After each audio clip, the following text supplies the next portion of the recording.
Well, it's time for a new project. You can see in the background, my OCC chopper motorized bike is complete.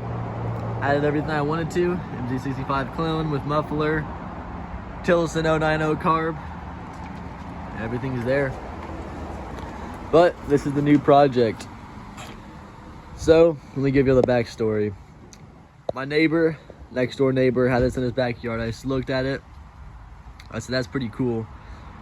Like through my fence. I left a note on his door saying I'm interested in it. Here's my number. Text me. He said, sure. I don't want any money for it. You can just take it off my my property. He told me it's been there since he moved in, so nobody knows the owner. There were no extra parts. He looked inside his shed. There's nothing there. So this is it, right? That's kind of the whole backstory. I moved up here today into my driveway.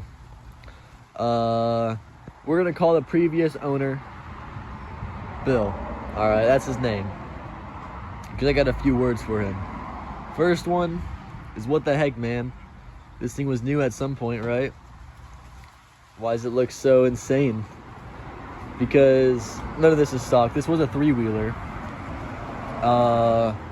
And if you see all the white paint, that is the actual frame.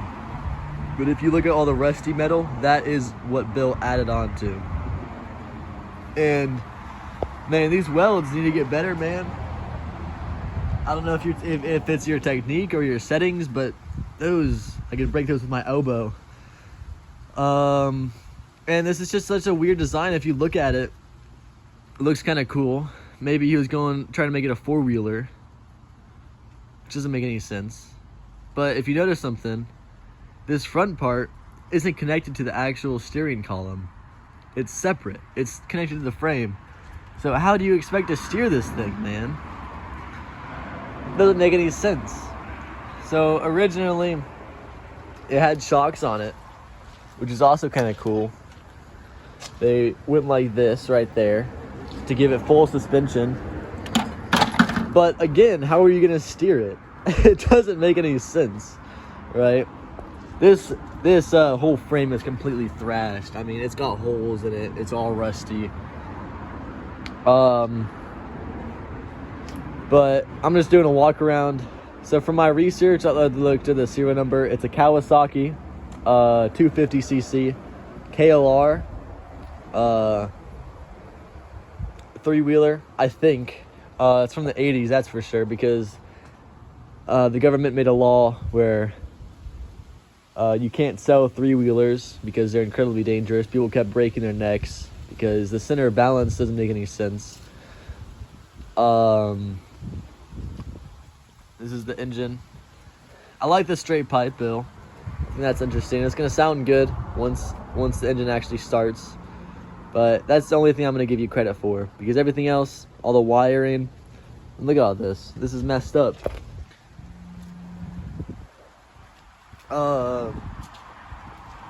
But so yeah, I have compression, at least a little bit. I can hear the valves opening and closing.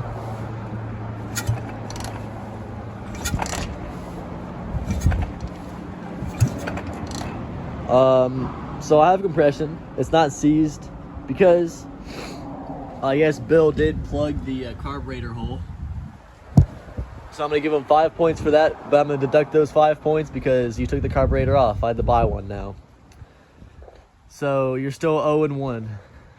But my plans for this is get the engine running, and then after that, probably use a few of the parts, like definitely the engine, of course.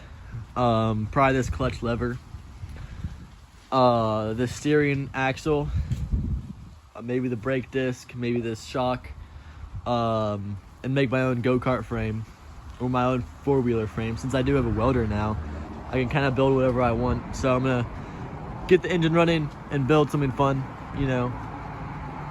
That's my plan for it, at least. So yeah, this is a big project. It's probably gonna take over a year. Gonna be a long time until this video comes out, but it's gonna be fun. I'm gonna learn a lot. So first thing I'm gonna start with is spark. I'm gonna rewire this whole thing and just start where you start, you know. It's interesting. So yeah, this is just I guess before. So let's start with the spark. Here's the update.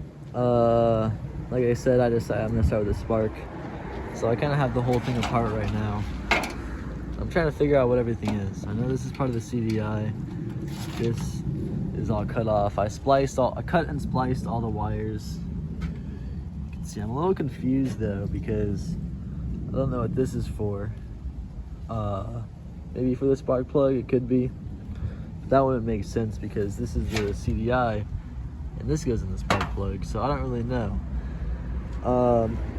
And I cut and spliced all these wires. And if I haven't made it obvious yet, I've never worked with a 4-stroke in my life. I know this is a distributor cap, I'm pretty sure. Don't know what this is. Build some kind of charge maybe. This is the serial number, I guess. But I'm guessing this spins around, produces the charge when it's at top dead center. I don't know, y'all. I'm trying to figure this out. My hands are cut up though. I hate working in the cold. It's the hardest thing, dude. I can't feel anything, and if you hit your hands, your knuckles, oh my god, it hurts so bad. But I'm gonna try to splice these together with my soldering iron. First, figure out where they all go. So I have this diagram. Green is ground, match up with a coil, and then match up with the that bottom part, which makes sense, I guess. There's the green. Maybe this is the green too. Oh, this is green and white. I don't know. White and yellow cables. There's no white. There's no yellow. I mean, there's a white here. No yellow on this. But then there's 2 yellow out of that. I don't know. Red and blue. Pair with red and blue, obviously. There's a green and blue. I guess maybe they're the same. There's a black. That's 2 blacks. That's it. I don't know. Black and white mixed is the kill switch. I don't have a kill switch.